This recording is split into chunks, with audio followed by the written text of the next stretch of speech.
Welcome to episode 161 of the Wise Guys Sports Show here on the Wise Guys YouTube channel. I'm one of your hosts, Jim Crenity, joined as always by my co-host, Mike Martinez. Mike, we're almost to the end of the tunnel of the summer doldrums. We have a very, very big show next week.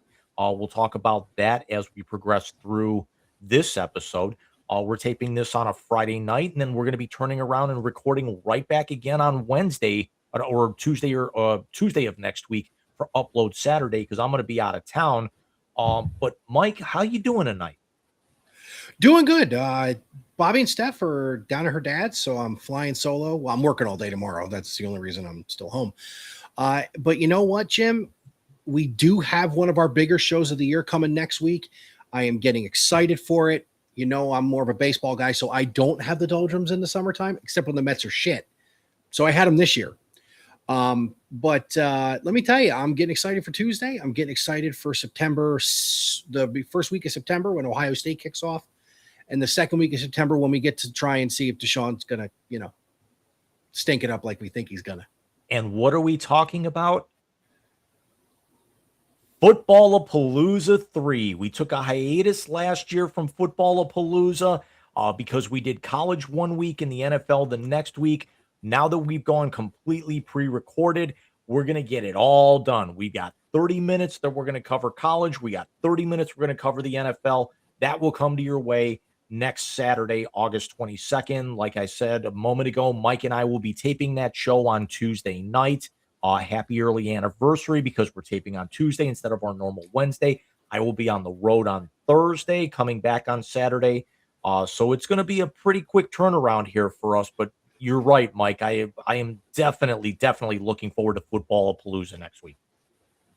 Oh, as am I. And the happy anniversary is mine and Stephanie's 15th wedding anniversary is Wednesday. So I told Jim we're not recording Wednesday. I'd like to live to see 16. So that's why we're going to hit you Tuesday with the recording and hit you Saturday with the regularly scheduled Wise Guys drop on Saturday. But Jim, take your victory lap for hitting 15. Listen, I don't know how the hell she hasn't killed me yet, but that's just me. Her. Stop. But Jim, this week we do have to open our show with something we didn't want to open it with, as we never like opening the show with this stuff. But we do have to give some flowers to two gentlemen who the sports world, very impactful gentlemen who the sports world have lost this past week or so, and that is the deaths of both Tommy John and Bill Rasmussen. So starting from the left, Tommy John, of course, the longtime Major League Baseball player and probably better known for having the most impactful surgery in all of sports, I would dare say, named after him.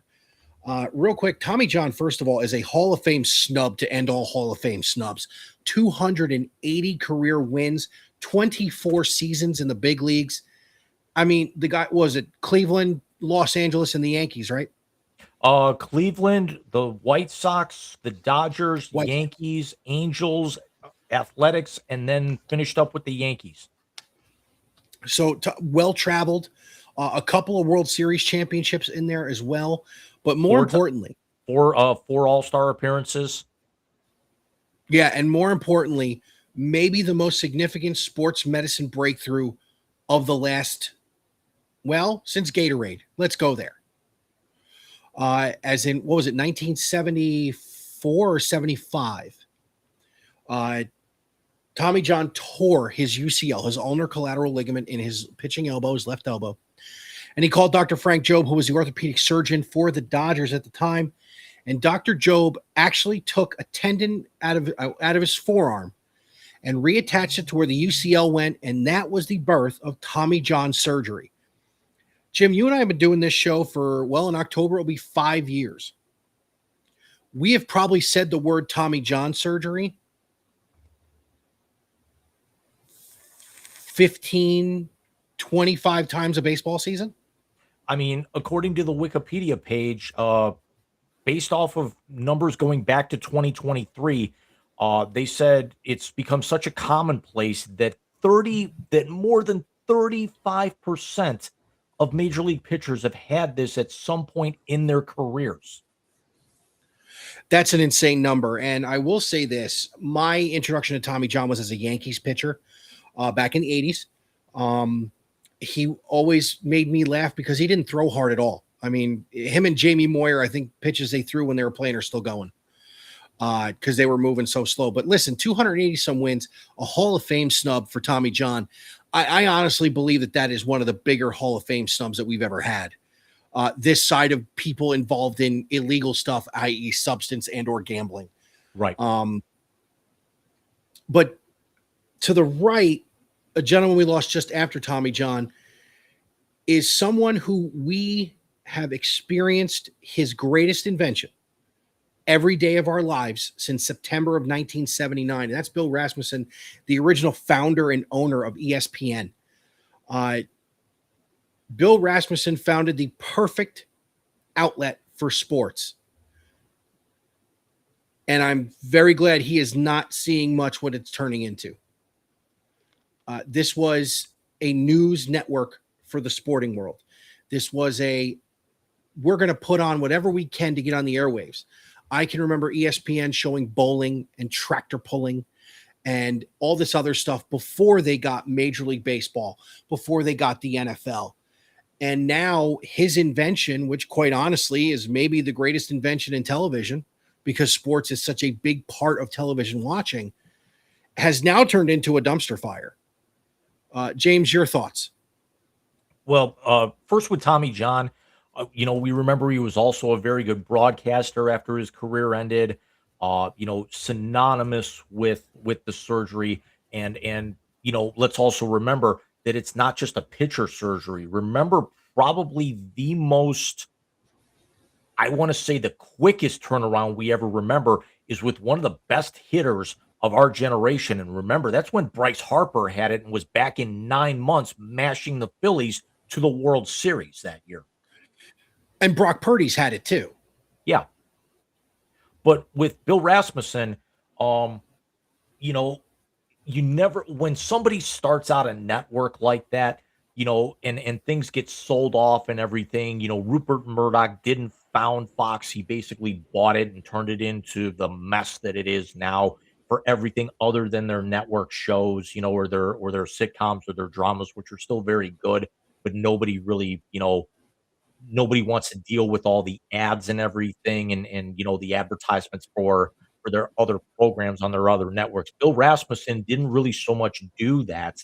By and large, built it into the media conglomerate and the empire that it is now. We don't have a Fox Sports 1. We don't have a CBS Sports HQ. We don't have CNNSI when it was a thing. None of those happen if ESPN doesn't get off the ground back in the late 70s. And then, the boom that happened in the 90s with baseball and hockey, and before they really grabbed the NBA and they had their game of the week and, Sports Center on, going to bed watching Sports Center, waking up and basically seeing the 2 a.m. Sports Center as you're getting ready for school or work that morning because it was on repeat for the next 5 or 6 hours. And then you're able to watch poker and bowling and world championship darts and everything else.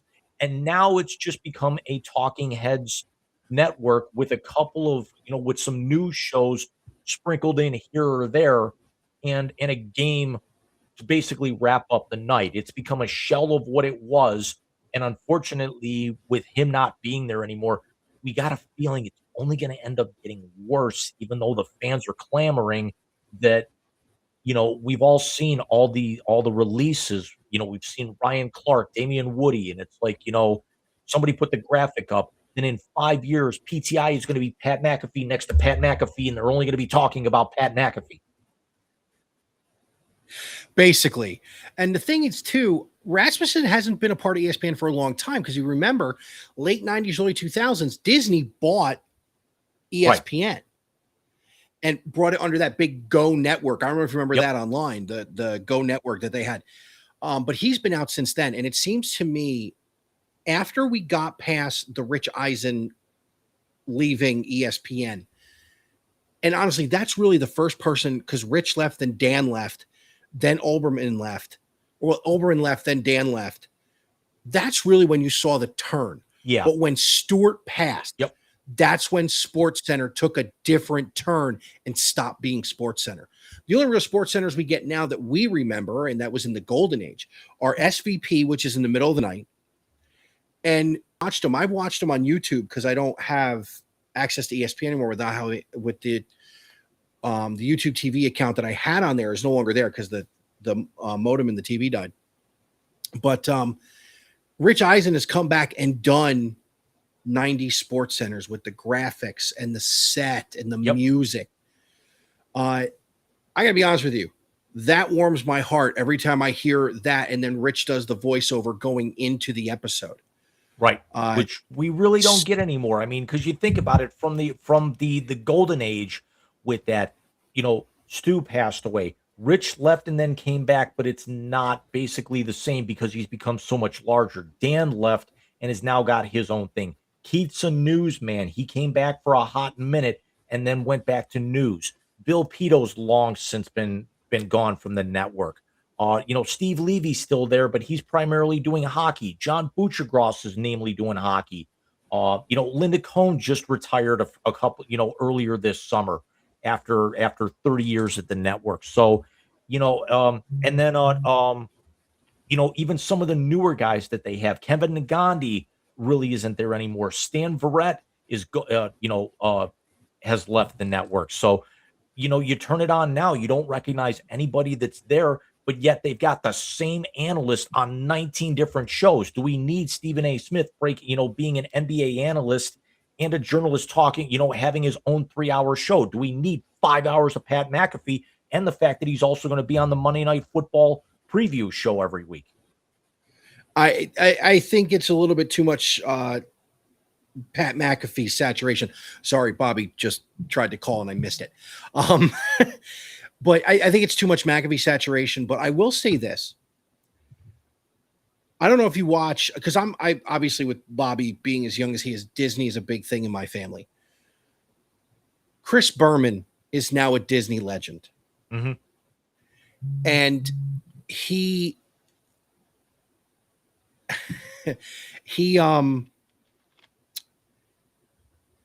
Boomer's all we got left, Jim.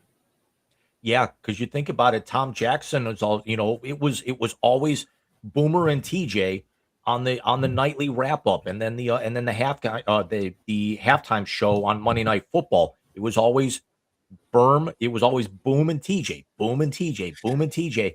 You don't even have that anymore. And I'm sorry to say it, with Boomer, it's basically he's almost got the Jim Ross effect. It's that he's basically going to be there until he decides to walk away.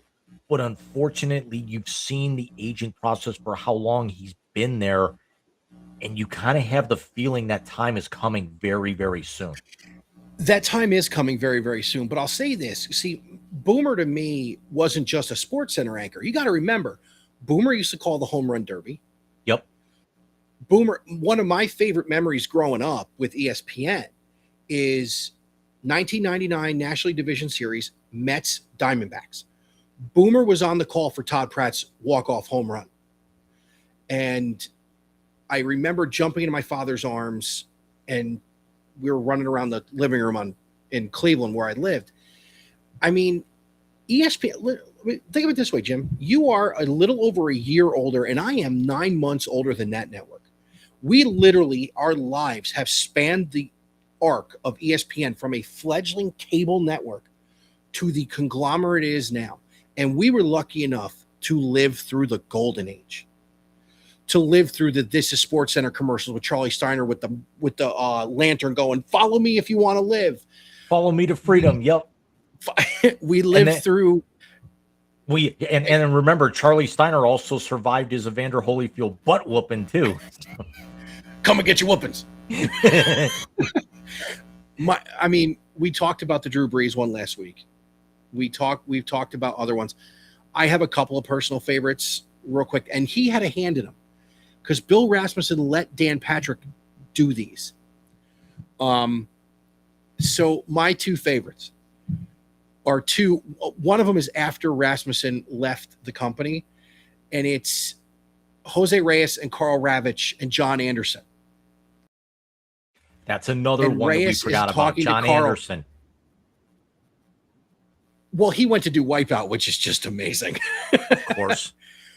But Reyes and Anderson and Ravitch are showing, or Reyes and Anderson are showing Ravi how to use his hips. And you're thinking they're hitting. Anderson hits a button on a radio and they start salsa dancing. And I'm just done. But my favorite, this is Sports Center commercial, is the one where Rich Eisen's in a corner like a boxing match.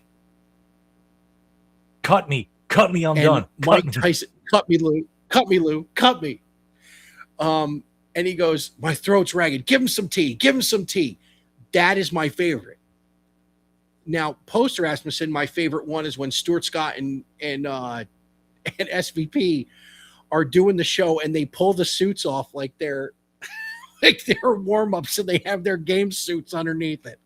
I gotta say, my two favorites are both SVPs. The first one is where he's pulling all the game tape, and remember this one? And then he's doing the Twitch thing, and I don't even know what that is. And then with the Celtics big three, the first major big three about the Boston 3 party.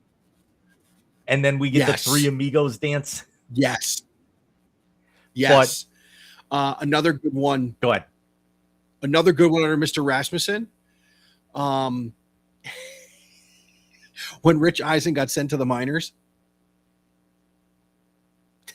That was good. My all-time favorite, because I've heard the story behind it from the man himself on his podcast, the Keith Olbermann, Alexi Lawless guitar smash one.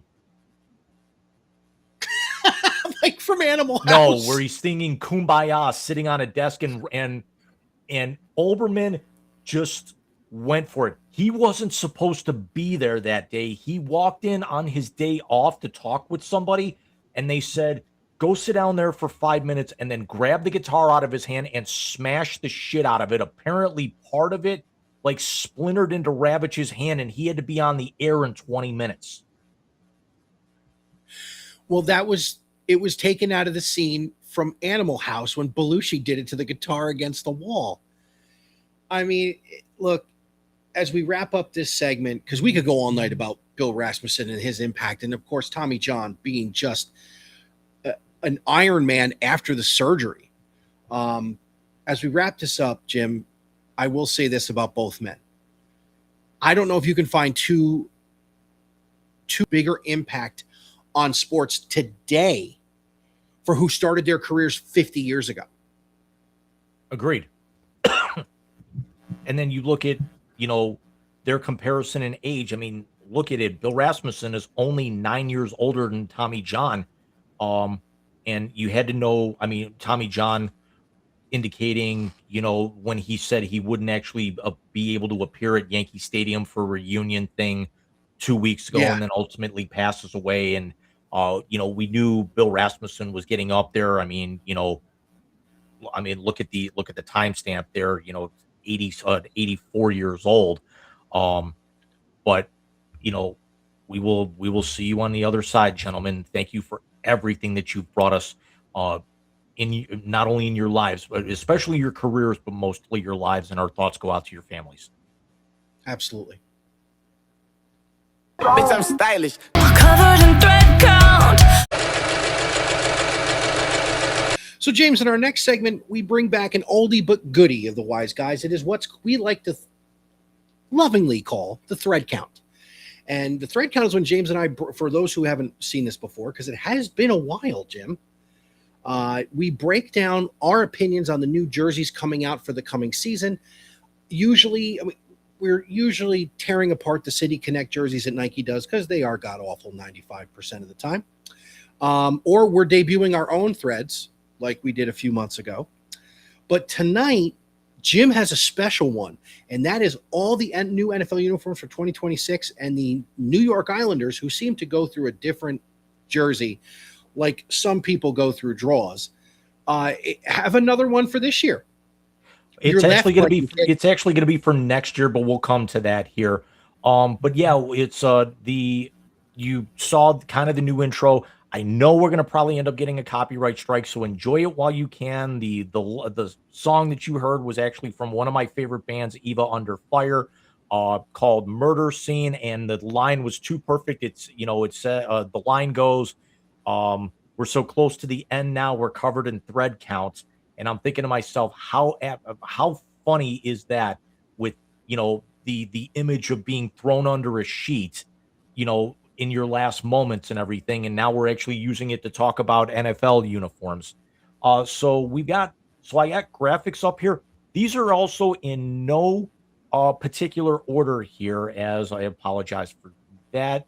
The only reason why these are set up is because of the Rams have the most, and then some of the other ones, we got maybe a new look.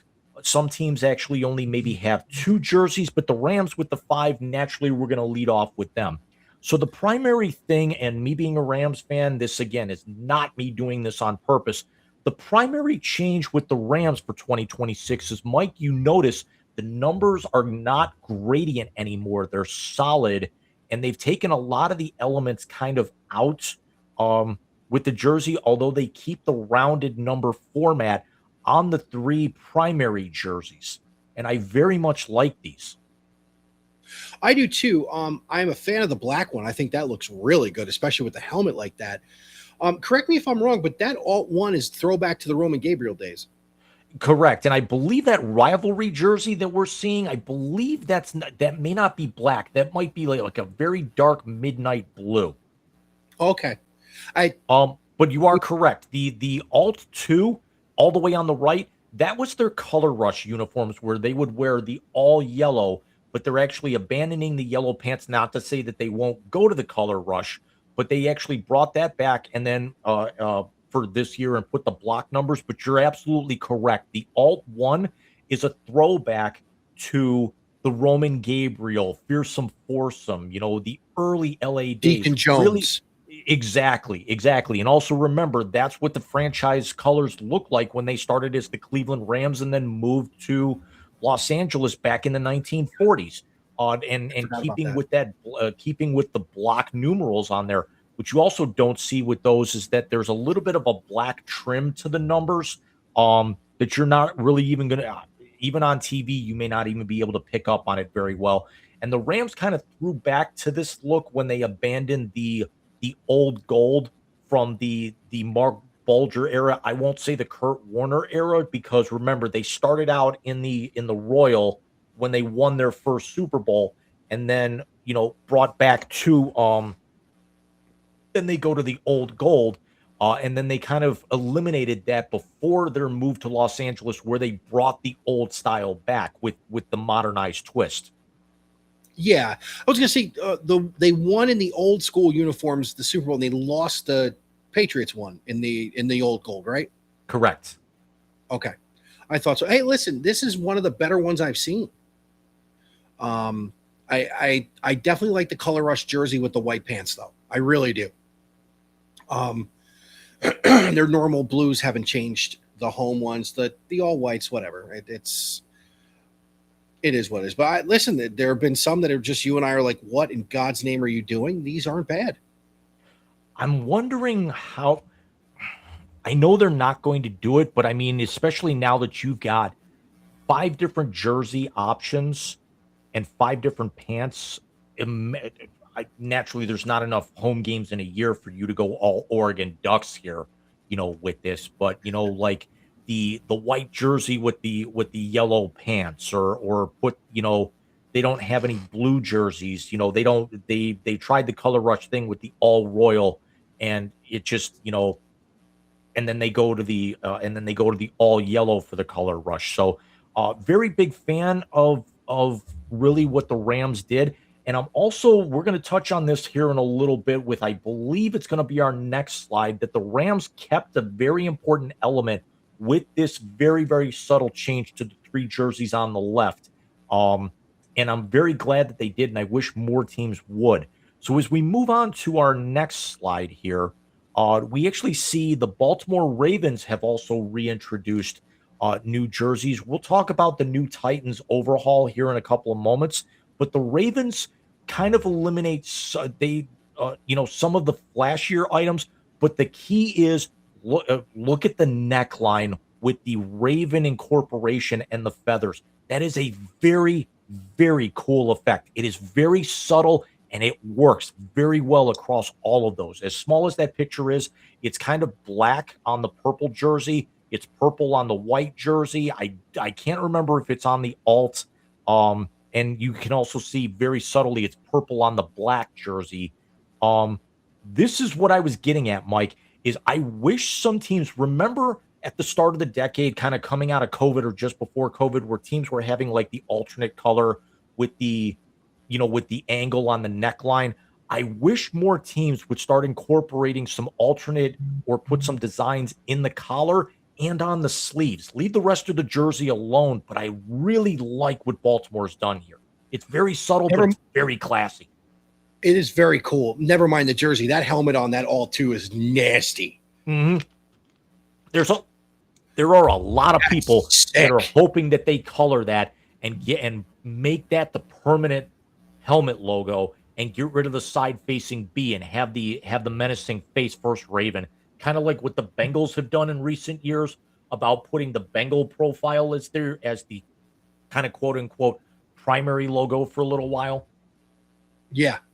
No, I like I said, I think they're on the right track here. They didn't do anything crazy. But dude, that first of all, yes, the inlay here on the neck is really cool, but dude, that helmet, I can't stand the Baltimore Ravens. That is a cool ass helmet. That is, I cannot wait to see what that looks like. I'm hoping that they try that alternate helmet with the regular jersey just to see how it looks this year, and then see maybe do they do a switch up, next year and maybe try to make it permanent. But Mike, let's go to the biggest change of any team, and that's the one on the right. We can joke all we want about that logo. These are the uniforms that we have been begging for years, and they finally did it. Oh, I agree with you. The color scheme of the old Houston Oilers is absolutely amazing. I will say this, James. I'm going to reiterate or reclassify what I believe the Tennessee logo has gone to in the helmets. I will take away the butt plug analogy and I will give you the IUD/Tesla logo analogy on this now, because outside of Carnell Tate, if you play for them, you're not getting any because they suck. But the uniforms themselves are the uniforms themselves are really cool. We have been asking for this. I mean, the last time we saw this for an extended period of time, was Eddie George and Steve McNair the last impactful players that played in this color scheme? Yeah, it's because remember we actually had the Texans kind of go to this for a hot minute. The Houston Cougars actually had these, and then like the NFL told them no, you can't anymore. That's right, and the Cougars gave him the finger. Right. But I really, it's going to be weird actually seeing these in Tennessee, not Houston. Yes. But the Texans' identity works so much better here. But I can't get over how good these look, and yet I was such a fan of the navy, the white and the silver because the navy, the sky blue, the silver, and the white, because it reminded me a lot of the Winnipeg Jet colors, and you know how big of a fan of those I am. But we also have to admit they looked a lot like the Toronto Argonauts for a lot of years, no matter how much they tweaked them. They did. And can I tell you my favorite part of this jersey? It's not the color scheme. If you look at the home jersey, it says Titans. If you look at the away jersey, it says Tennessee, a la Major League Baseball. Because if you look at the way teams look at the Ravens too. Yeah, you gotta zoom in because it says Ravens on the home and Baltimore on the road. I like the teams are doing this now. I do too. And just going back to what I was saying, because if you look at like the Mets or the Yankees or even the Guards, at home, it's the name of the team. Well, the Yankees, never mind them, but the Mets and the Guards. It says Guardians across the front on the home whites. The Mets, of course, is a script Mets, and on the road it's the script New York or the Script block from New Cleveland York or or the Houston script Cleveland. yeah, exactly. Yeah. Yeah, so I think that's a great touch, especially with the NFL being the opposite. It's home darks, away whites. I think that's a great touch. The one thing I like that, but you also have to figure that hockey's also in that mindset of you've got a lot of people that are kind of begging for them to bring the whites back at home. That's why they call them the home whites. At least with the NFL, you might have the dark jerseys at home, but you got the white pants, to go with that, to still represent home. You don't want your team you don't want to be how the Browns did a few years ago or how the Cowboys still constantly do, where they wear white at home every single week. Thankfully, the Browns started incorporating a brown or an orange jersey and then the throwback jersey that they could wear to mix things up a little bit. But as we move on to the last two, we see another team that had a massive overhaul, which is the Atlanta Falcons. We're going to come back to them in a second, but the Washington Commanders, not a major change, but they go to the old Redskins, and that's one of the only times you'll ever hear us say that name on this show going forward. They bring back the old school burgundy and bright gold, but Mike, what I want to bring your attention to is that alternate black. That is very, very nice, and more specifically, can you see that helmet with the spear possibly becoming a permanent logo in the near future? I think that's why they're teasing it this year, is they're going to go back to that permanent logo with the spear running through it to pay homage to the first however many years of the franchise. No, we won't say that word too many times, just like we should have a tip jar for calling the Guardians their former name as well. Right. But I will say this. I do like to go back to the old school colors. Me being colorblind, I can't tell it very well, but I can definitely see that the burgundy's got a little bit more of a darker tint than what they were wearing before with the crimson. Yeah, this is the Joe Theismann, Mark Rippon uniforms. The Doug Hog Williams. era, yeah. Exactly. I would also like to point out that number 10 is on there because they can't use 5 for anything. But you can put it on the board. Now, here's the thing, though. Did you ever notice the thread count gives us the most shots at people that we've ever taken? I mean, without question, just because there's so many bad ideas that we can take all the shots that we want. But what jersey came out of our first thread count? God damn you. We don't have a number, but we have to give the homage to the Hall of Fame.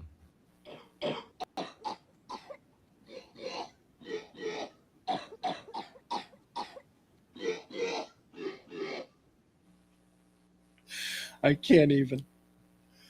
But and that's actually not the one I wanted to play, but I'll let it pass because we still got a couple more. But the Falcons, what I really like with the Falcons here is they actually, whereas we looked at some of the other teams here, look at the Titans, same home color on the jersey as the road pants. Same thing with the Ravens, purple jersey, purple pants on the road. Rams, they go all white on the road here. Look at the Falcons, and I'm a little stunned by this, but I think it's going to work. The red jerseys, but the black pants on the road. Notice how it's not red pants. I like that too. That reminds me of the Jets uniforms during the Rex Ryan era, when they would go on the road after it was in his second year they did it, but they would go on the road. They wear the green pants and the white jerseys on the road. Yep. So I really like that because for years and years the Jets were all white on the road. I would have no problem if the league started going to this more across. And I don't want to say it because I mean you'll never see you'll see Dallas fight this tooth and nail, but having teams where the colored jerseys, maybe with the white pants at home, which would probably piss off a lot of Packer fans. But then again, and and then wear the white jerseys with the colored pants on the road.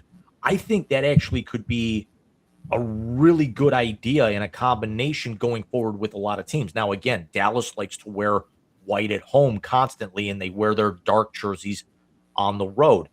Green Bay wears their white pants, on the road sometimes. They wear their gold pants on the road a bunch of times. But that Falcon throwback, but also putting the Atlanta across there, knowing it's going to be for the home team, kind of throwing that back to the early 70s Bill Fralick era. Very, very nice touch. And I do like the alternate red helmet. Well, those are also the jerseys Dion wore when he came out of college. Right. So no, I like those too. I love the old style helmet. The red helmet is my favorite one of their logos. Is it just if they went back to the black at home, you think the Dirty Bird era? Of course, now with Tua as their backup, it's more the Dying Quail era, but who knows? But yeah, no, I think they haven't had bad ones yet so far. But speaking of, and I'm not going to call this bad, but we're now going to shift gears off the NFL, and we're going to go to something that happened in the NHL here. As we'll probably run a couple of moments longer on this. The New York Islanders, who have had a history of really bad jerseys in their history, held a fan contest for the first time really in league history. Fans could actually come up with designs and create a team's new jersey. So what I'm about to show you is the winner that was announced yesterday afternoon, and this is going to be the Islanders' new alternate jersey, not for this year, but for the 2027-2028 jersey. Michael, we've been asking for it as me being an Islander fan for 30 years. Did we get it? Oh, one other jersey. The Buccaneers will bring back the pewter uniforms this year. The all pewter uniforms. I rock with that. Go to the next one. The Lighthouse is now a front crest jersey for the Islanders. That's amazing. There were over 80,000 fan submissions through the Islanders website when this began back, I want to say in June. They narrowed it down to 8 finalists, and I'm going to put those finalists up here on the screen here in a moment. And what they did is they broke them down by logo. So you've got Lighthouse options, you've got Fisherman options, you got Wordmark options, and then you've got the New York kind of that Stadium series. I was very partial to the one in the bottom left, the New York Stadium series with the navy and the heavy striping. The Fisherman did not do well. Fans did not want the Fisherman. The finalists actually were the one in the upper left and the one in the lower right, the rugby jersey with the arched Islanders. Yeah, I like the Isles one. I think that's pretty cool. I like the one with the NY, which is the old Pat LaFontaine logo from way back in the day. I like the orange one more than I like the blue one. But yeah, no, getting the Lighthouse, which was now on your Fisherman jersey, the Lighthouse is on the shoulder, right? That is correct. Yes, I'm actually going to pull this sucker out because I brought it up on the show before. I'm still a proud owner of the original Islander Fisherman from the 1995 season when it debuted. It still has the starter patch on the sleeves. Jesus. I actually had the 25th anniversary patch added to this. Afterwards, I probably ruined the whole value of the jersey. This thing is beat to hell, but I will never get rid of this. But yes, as you can see, that is actually on the shoulder. You have to figure, as I'm going to take the ticker off the screen here for a moment. As I said, we were going to go a little bit long on this segment. You have to figure they're going to try to find some way to maybe modernize that logo. I think the only problem I have with this, Mike, I don't know how I feel about the teal striping as the contrast. I like it. And here's why I like it. The teal striping comes right off the original Fisherman jersey. And I think this pays homage to that, but also gives you a new thing. Because remember, the Islanders weren't that great when they wore the fisherman jersey. Right. They stunk. And Remember, yeah, it was it was a logo that was so hated they ripped it off the jersey in 18 months and threw the old logo back on that design. Exactly. So that was the whole thing with me when I saw it, and when I put the arm up, because we've been talking about this for years. I remember the first time I saw you wearing the fisherman jersey in high school, and I was like, God damn, that's sick. But I thought you were selling fish sticks as opposed to supporting a hockey team. Right. I will say this: I like the teal because of the contrast to the navy blue, and it just especially on the actual logo itself behind the lighthouse. That's sick. There's part of me that I wish. See, for me, I think it would be a perfect jersey if the teal was kind of trimmed a little bit, and then if you turn that teal to white, and then you put the teal like as an accent, like around the collar or somewhere else, or maybe like have it outlining the numbers, because this is still going to be something that's going to be worked on with the with the winner of the contest. So they're going to get like tickets to an Islanders game. They're going to be able to like go to an exclusive Islander concert when they officially unveil the jersey next summer, in time for the 2027-28 year. I gotta say, Mike, I'm glad that the lighthouse was there, because there were a lot. Remember, there were a lot of people that liked the lighthouse on this a lot more than they did the fisherman. The fisherman has kind of gained a cult following in recent years. Remember, the Islanders were originally when I'm trying to remember his name, Michael, the guy who bought them, the fraudster, the one that they did the ESPN. Oh shit. Spano. Oh, John Spano. Yes. John Spano was originally, they were going to make this the new Islanders logo. Remember, the Quebec Nordiques were going to change their logo to a wolf, and then they moved to Denver instead. The Islanders were going to change the logo to this, and then somebody stepped in and changed it to the fisherman and made that the alternate logo. I like this going on the front. I would like to see maybe that NY logo that we like so much. That's ironically enough, this is their most recent third jersey. This was their Stadium Series jersey. It turned into an alternate. They retired this a couple of years ago. I'd like to see this logo on that shoulder. Absolutely. That's a really good spot for it. And then the other thing that we don't have a graphic for, and I don't really want to give the light of day to, that the NHL is going to be rolling out what they're calling, it's so stupid. I don't even really remember the full name of it. Hometown Remix for this year, 2026-2027, between the NHL and Fanatics. So this apparently is now the NHL's version of the City Connect jerseys. And Nike doesn't have their name on these. At least some of the reverse retros were okay when they came out with those a couple of years ago, if you remember those. Like the blue slash jersey I always wore, making it red instead of blue, putting the Islander fisherman out there and actually giving it the navy colors instead of like, the teal and the aqua on there, just making it basically the orange and the burnt orange and the navy, putting the Ducks jersey out there, but putting it in the other colors, putting it in the green instead of the eggplant. Yeah. Why do I get the feeling we're gonna see like a Pink Panthers jersey instead of something Miami Vice like? Why do I get the feeling the Rangers are gonna end up having something red? No, the Rangers are gonna have pinstripes. Watch. The Rangers are gonna have pinstripes, and the Islanders are gonna have a Mets design. Can you imagine the fisherman jersey in Mets colors? What do you mean, can I? I'm doing it right now.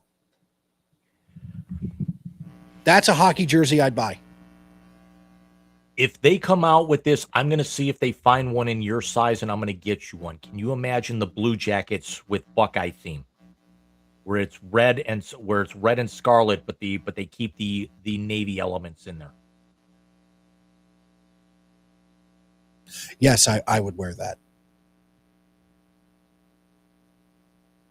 Which is why I will have it sent to you, so it's unlike some of the stuff I sent you for Christmas. I don't have to wash my hands afterwards. Just get it out of here. And we will unfortunately be bringing you a thread count when those jerseys get unveiled, probably in the next month or two before training camp starts, because you got to figure they're going to want to try to roll all those out at once, just like the NBA does every year. So prepare for hilarity and lots of sarcasm. And a 30-minute segment of basically just emptying the soundboard. Hey, in case you haven't noticed, and judging by the attendance, you haven't. Well, Michael, we actually are starting to wind down, and you know what that means. It's our essentially our sports whip around segment we like to call the blast. And this week, Michael, why don't you start us off? Well, let's start in the middle with what happened in Chicago over the weekend. I got no words, man. That kid is so good. Joshua Baez, right? Yes. Joshua Baez, Cardinals rookie, on the first 3 pitches he saw in the major leagues, hit them out of sight, becoming the first player in Major League history to hit 3 home runs in their first ever Major League game. I don't know how much better of a debut you can have. James, how about you? Well, it's actually, there's been other players that have hit 3 home runs in their first game. He became the first one in over 150 years to do it in his first 3 plate appearances. Oh, that's what I meant. You're right. I'm sorry. I but he's now definitely hit the skids. He went 3 for 4 in that game, and the fourth and the only out that he had, where basically that stadium got taken over by Cardinal Nation, was a very long fly out that was maybe a step or 2 in front of the warning track in right field. He has definitely cooled off and now only hitting 160s. He's really hit the skids. He's like 4 for his last 25 since then. But I will say this about him though. He also hit 1 to right, 1 to center, and 1 to left. Yep, that's exactly. This kid's got legitimate power to all 3 fields. I mean, he just turned 23 back at the end of June. 6'3", 220 pounds. He hit 34 home runs this year in AAA, and you had to figure it was only a matter of time before the Cardinals were going to bring him up. And the Cardinals definitely have something, cooking here with, myself and Alex both being Cardinal fans. Friend of show Alex Ruiz here. The Cardinals still kind of hovering around. We don't know if they've got enough in them to be able to make that, series run to that last wild card spot, sitting still 3 games back. Still a lot of time to go, but it's like for every step forward they go, they end up taking 2 steps back or just spinning their wheels at this point. But if Baez can now start to get that consistency, look out. The Cardinals could have the next, and it's very easy to say that for a kid who mashed in AAA and then had a massive, great major league debut and really hasn't done squat since. Really after that game, I want to say he's 4 for 25 in the majors already. That makes it 3 for 4 in his first game. That puts him at 1 for 21 since. Yeah, and I tell you what, though, what the Cardinals really going to build on here before we move to Verstappen, J.J. Weatherholt's going to win the Rookie of the Year. And you have Baez. And you have a lot of young talent in a farm system that's been replenished by getting rid of some of their older veterans that they weren't going to keep around. So I have to think that Cardinal Nation is going to start seeing the turnaround in this team, even if Ollie Marmol is still their manager. So, Michael, arguably the best driver that we've seen in Formula One, not named Lewis Hamilton, as Hamilton's career is essentially wound down. Max Verstappen re-signs until the end of the decade with Red Bull, and look the hell out, just because now if his primary, competition has stepped aside at the end of his career and Lewis Hamilton It's going to be a lot. There's a lot of people going to be vying for second place with Max Verstappen in the field in Formula One for the next 3 or 4 years. Oh, absolutely agreed. I mean, you're talking about maybe the best driver of the last 15 years because he's got the argument with Lewis Hamilton. He does. Hamilton has been outstanding, but Verstappen has always been on his heels and at times has been able to beat him. So Verstappen staying around, I don't know if Lewis Hamilton's going to retire or not. I know he's got other outside interests. He's been in a couple of movies. He, of course, was a voice in Cars. So he's got other stuff going on. Verstappen's just racing, and that's all he's going to do. What was that movie with Chris Hemsworth and about Niki Lauda and the other guy? Chris Hemsworth and who? I can't remember the other guy. You don't know the MCU. He played. It wasn't Ford. It wasn't Ford versus Ferrari. I know there was an F1 movie. No, that's Matt that Damon. Was out last year or something. Or no, that was right. Brad Pitt. That was Brad Pitt. I mean, as you're looking that up, keep in mind, Verstappen doesn't turn 29 until the end of next month. He's already got 71 career wins, 131 podiums, 48 pole positions, had the fastest lap in 37 races, and in 245 starts and 4 championships.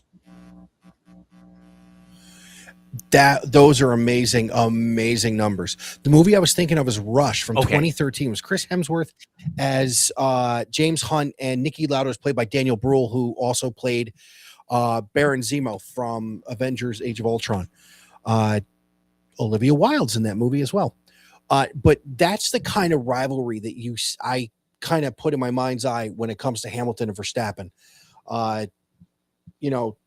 James Hunt being the British Cavalier, just go out and win. And Daniel Bruhl with Verstappen that way, he was the technical, he was obsessed with racing. And it seems to me that those are somewhat close to what Verstappen and Lewis Hamilton have been over the last few years. And then just basically add more onto Verstappen's legacy. Lewis Hamilton has the most wins in F1 history with 106. Michael Schumacher is second at 91. Again, I just rattled off all of Max Verstappen's records. His 71 wins are third and only 35 behind Lewis Hamilton, and he's only 28. Yeah, he's going to pass him. Eventually, he will pass him. But speaking of passing, James, what the fuck is going on with the Dodgers? And the passing comment is them passing on paying their players now, as opposed to in 10 years. But go on. That boy is good. Good and terrible. I mean, I got nothing. It's so stupid. Where do we even begin? Here's where we begin, and let's talk short term. So basically, what it seems like is happening is the majority owner of the Dodgers, who bought the Lakers and then quickly sold them, which is why we're discussing this. Was we talked about the Lakers being sold last week, but now it's come out as to why. He's using the money from the premiums of the life insurance companies he owns to float the Dodgers and to not invest it the way it's supposed to. Now, me, who has a life insurance license, I know what he's supposed to do and what he's not doing. So here's where it comes to a head, possibly. One, this is coming out at the worst time for baseball because the owners are pushing for a salary cap, and this motherfucker is now basically showing he's Bernie Madoff part 2. That's number one. Number two, let's talk about those due for years and years and years and years.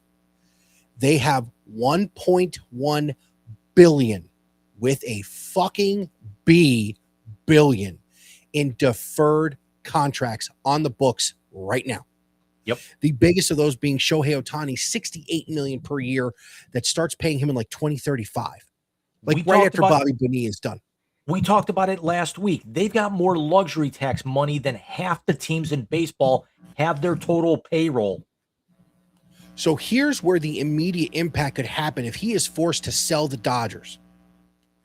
And this is something, James, you and I talked about it the other day on the phone, but let's bring the audience in on this. Shohei Ohtani has what's called a key man clause in his contract, that if anybody from the front office or the ownership group is forced to be replaced, he now has an opt-out of that 10-year, $700 million contract. And as I said to James, wouldn't it be just the biggest middle finger to baseball in general if Steve Cohen just threw a boatload of money at him and said, come on, come over here where I'm going to pay you up front and you're not going to have to worry about me going anywhere. Moreover, it would be the biggest FU because that's basically saying I have all this money and I earned it. You're playing with other people's money, doing illegal shit. And now I'm going to take your guy. But moreover, Jim, this could be the end of the Dodgers' run as the preeminent, not only winning team in baseball, but the preeminent franchise in baseball. Because remember, he bought this team, 2013? Somewhere in there. From 2013 to 2026, the Los Angeles Dodgers have been in 5, 6 World Series? I mean, they've got what? Three of them in the last 5 years. They've got 3 titles in the last 5 years. They were in the 17 World Series. They were in the 18 World Series. They lost both of those. They've been, they lost going back to 13. You lost in the division series in 13. I think the same thing in 14. You lose in the division series in 15 to the Mets. You lose in 16 in the LCS to the Cubs. Then you lose in the World Series to the Astros. You lose in the World Series to the Red Sox. You lose in, I think, the LCS to the Nationals. But notice what I'm saying. They've won the division almost every year. They've been in the postseason every year. I'm basically sure every year this man has owned the team. And they've also been able to cultivate the best farm system in the game during this time. Jim, this could blow this shit up. I mean, without question, it would absolutely blow this up. And first of all, as I'm actually trying to pull up I was going to pull up the list of Dodger seasons, and that is very, very impressive what you just rattled off. So you said what, 2013? 2013, he bought the team. They were in the playoffs that year. They lost in the division series to the Cardinals. LCS that year, but yeah. Then LCS they lost. to the Cardinals. Then they lost to the Cardinals in the LCS in the DS in 14. They lost to the Mets in the DS. 15. Cubbies in 16 in the LCS. They lose to the Astros in the World Series in 17. They lose to the Red Sox in the World Series in 18. 19, they lose to the Nationals in either division series or it was the Nationals. LCS. Keep going. Okay. 2020, they win the World Series in the bubble. 2021, they lose in the division series to San Diego. LCS to the Braves. LCS. That's right. The Freddie Freeman home run. All right. So 22 is when they lost to San Diego in the LDS. Correct. 23, they lose to son of a bitch. They lose to the Phillies. Diamondbacks in a sweep. That's right. The Diamondbacks killed them. And then 24 and 25, they win the World Series. Yep. That's hate this impressive. franchise. That's impressive. You just rattled off 13 seasons and missed 2 of them. I do what I do. Seriously, I got to give you your flowers. That was fucking incredible. I appreciate that. And like I tell you, it's because I'm a baseball guy.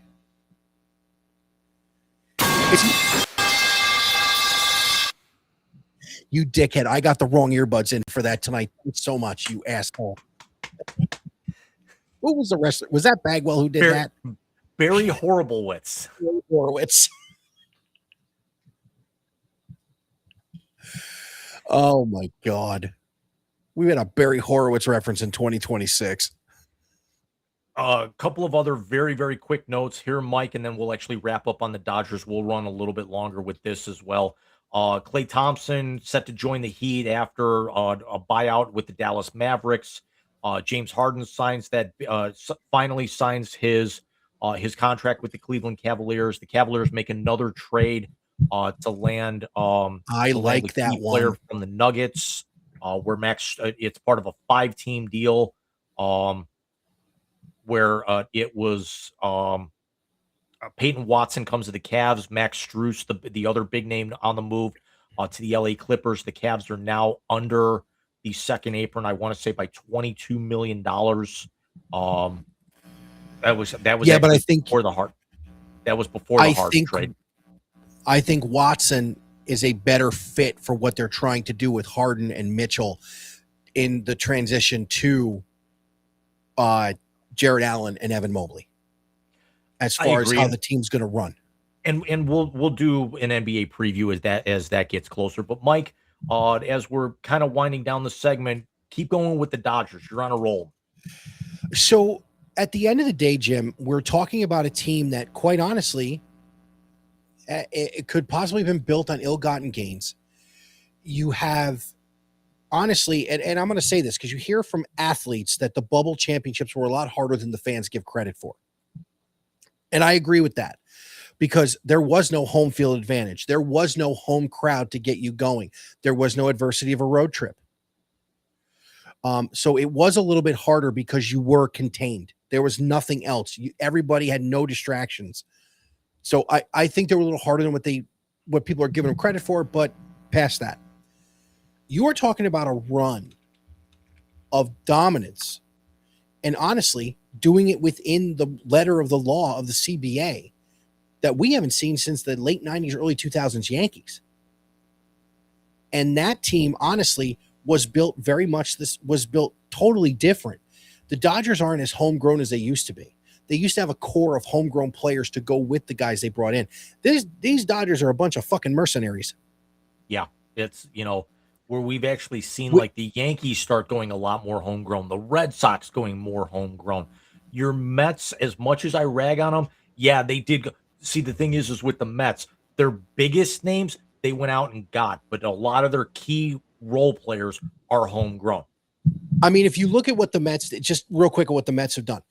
The Mets, number one, offered Pete Alonso a 7-year contract in 2020. He turned them down. So Pete obviously didn't want to, as much as I wanted in there, his whole heart wasn't staying in New York. We'll see you in a couple weeks, Pete, because you'll be at Citi Field. Yes, Nimmo and McNeil going did hurt Met fans, but Nimmo and McNeil don't go. We don't get Carson Bench and AJ Ewing. The other thing, too, is now all the Mets pitching is going to be homegrown, with Christian Scott rounding into his own, Nolan McLean having a great full season, and the lefty that they brought up, who is just dynamite. So the Mets are who the Mets are starting to look like, Jim? The fucking Brewers.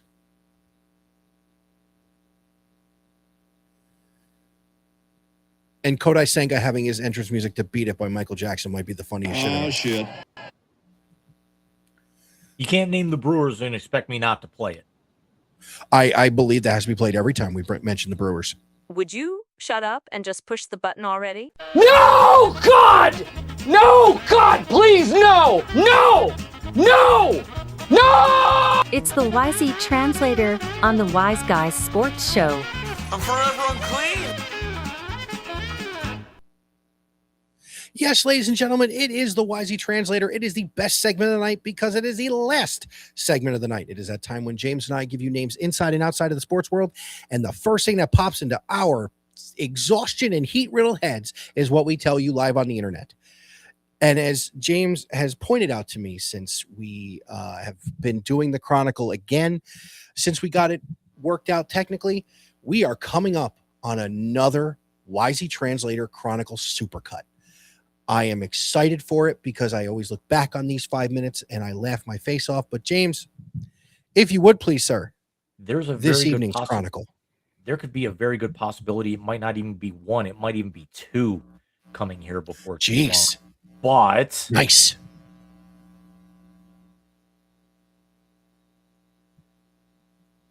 I'm sorry. I find that to be valid.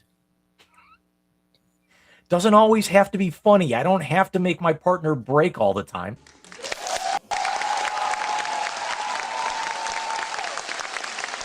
Because as we all know, it's called a grocery store, you douchebags. Sorry about the Exactly. douchebags. So here's the thing.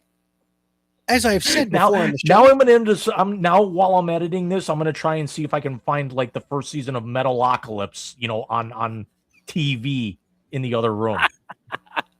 so first of all, I've said this before on the show, and I live it every day. Big Rican is not just a clever name. It is a lifestyle. I hate the sons of bitches who take up too much goddamn room in a fucking grocery store. Piss me off to no end. I get more road rage in the grocery store than I do it in the car. Granted, in the car, Steph drives all the time, but that's not the point of this here. The point of this is there's two sides to the aisle. Stay in yours. So, James, it is incumbent upon me to give you the first name in tonight's Wisey Translator. And I am going to go outside of the athletic world as far as the players go. And I'm going to give you 2 minutes to rant on something that I know you will enjoy. And James, tonight, your first name in your name in tonight's Wisey Translator is ESPN's newest cash cow, Pat McAfee.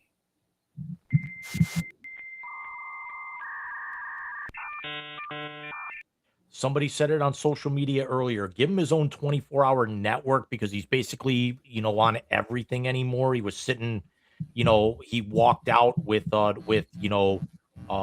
Diaper Donnie the other night. Jesus. Or at the UFC fight not long ago. It's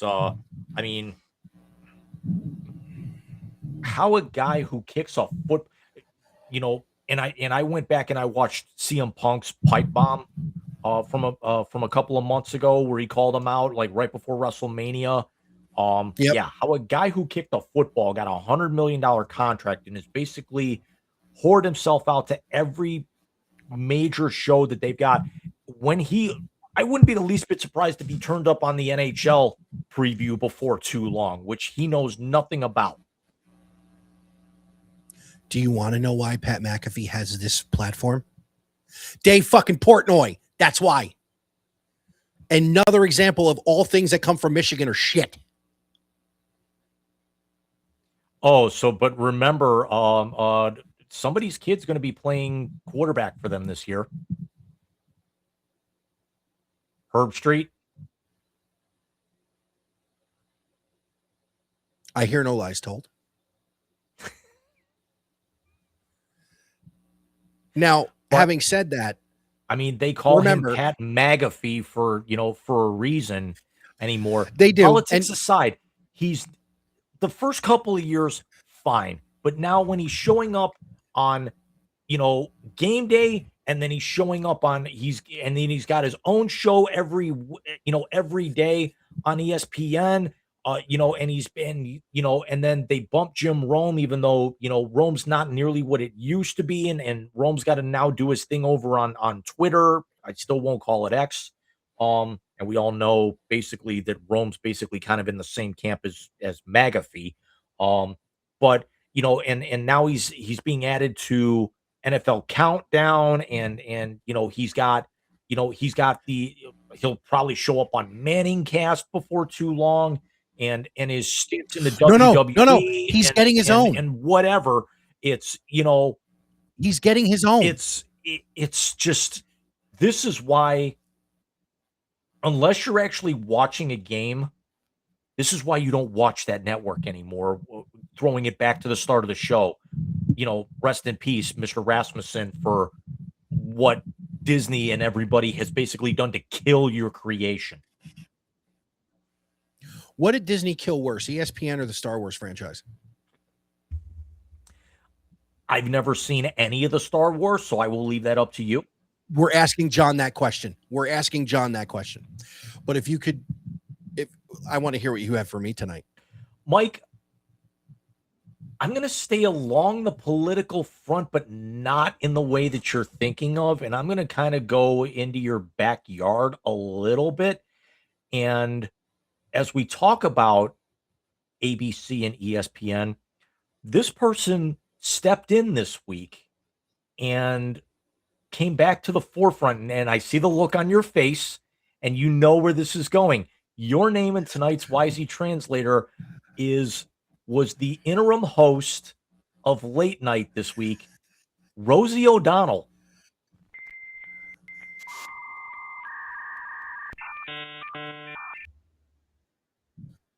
Now batting for the Rockford Peaches, Doris Murphy. Sorry, it's been Yes. okay. How'd you do that? I adore. When she came out with the hot dog in her mouth, that was one of the funniest parts of that movie. And then you think there are men in this country who haven't seen your bosoms. Classic lines from a classic movie. However, we now have new names for him. Oompa J. Loompa. Petty Roosevelt. That's my favorite. I was born in the same spot. That's the thing that Kimmel and Colbert were doing is, Colbert would give him a new name every couple of nights. Kimmel gives him a new name every night. There's people that have started Threads accounts or Twitter accounts just to be able to give him names. It's very much like how, remember, at midnight and after midnight had hashtag wars. Exactly. You may have heard me say you froze. I don't know, because you did on my end. I don't know if it's my my stuff camera yours, clicked off for a minute and then came right back. Okay. So I thought her monologues were amazing. I thought first of all, she's hysterical. She's on again tonight. She's hysterical. I've always liked Rosie O'Donnell all the way back to, her stand-up days. And even when she did A League of Their Own, she made a good point. In 3 summers in a row, she was in the #1 movie of the summer. She was in A League of Their Own, Sleepless in Seattle, and The Flintstones. That's a hell of a 3-year run. Shout out to Nell. And especially being a supporting character that honestly... In all of them. Really, exactly. League of Their Own, outside of Madonna, she had the best supporting character, the most memorable. Oh, absolutely. If not Lori Petty. Lori Petty was almost kind of a star alongside Gina Davis. That was like Gina Davis, 1 and 1A essentially. Exactly. But thank you for that one, James. I am a big Rosie O'Donnell, and she lives in the same part of Ireland, I'm pretty sure, where my family's from. So what was the joke that she made about drinking? She moved to Ireland. I gotta find this.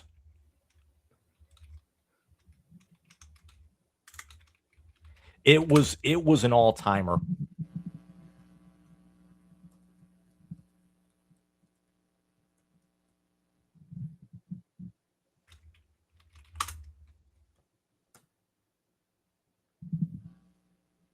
Okay. Because of Mango Mussolini deciding to move to a country where people are driven to drink regardless of who's running their country. I love it. And it's also true. Good show, sir. But next week, we teased it earlier. Next week is going to be a bigger one because it's going to be a better one. Michael, we said it earlier. Football-a-Palooza is back. It's one of our most favorite shows of the entire year. And we will it's basically Jim and I will have a half hour apiece to go through it because, as normal, I'm the college football guy and Jim is the NFL guy. But we will bring you in-depth analysis of both college and pro football coming into this year. And the YZ Translator, as always. Really, that's all you're going to see next week. You're going to see it's going to be a shorter show. You're not going to see the hour and a half, montage or spectacle. You're going to get 30 to 35 minutes on college football.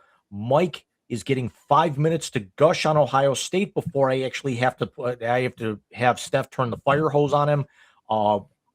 We're getting 30 to 35 minutes on the NFL. We're doing the translator. There will be no blast. There will be talk of no other sport. We will be doing that when we come back for the first episode of September. But for my co-host, Mike Martinez, who wants to go tell Bobby goodnight, I am Jim Cornetti. We will see you guys next week. Everybody have yourself a great week. I will enjoy my New York trip. And Mike, I will talk to you this weekend. I'll talk to you tomorrow. You got it. See you guys.